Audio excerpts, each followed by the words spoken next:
जमा करता करता जगायचं राहून जातंय का मित्र? पूर्ण किस्सा नक्की आहे का? त्या दिवशी पुण्यावरून वय वर्ष 55 असलेल्या माणसाचा आपल्या फॉलोअरचा कॉल आला.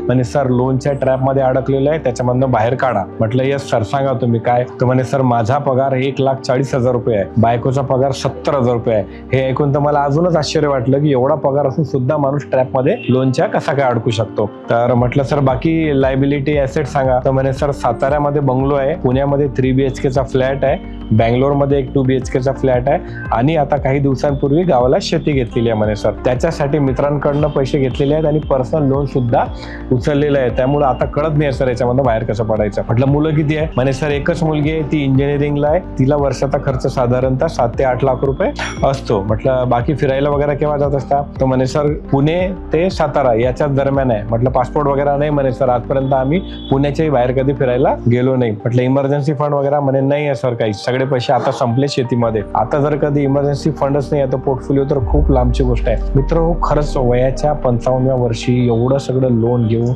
ह्या सगळ्या गोष्टी करण्याची गरज होती का? एकुलती एक मुलगी आहे, दोघं नवरा बायको आहे, किती घरं लागतील राहण्यासाठी तुम्हाला?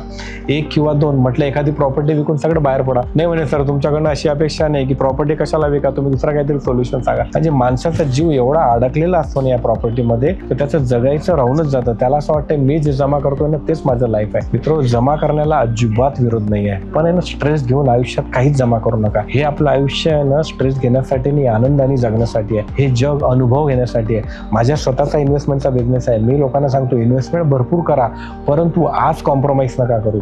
आजही जगा आणि उद्यासाठी पण इन्व्हेस्टमेंट करा.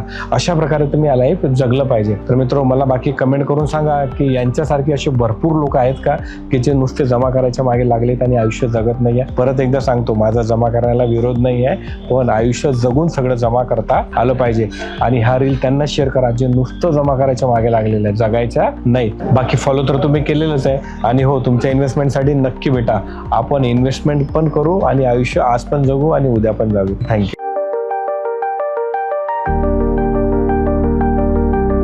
Mutual fund investments are subject to market risks. Read all scheme related documents carefully.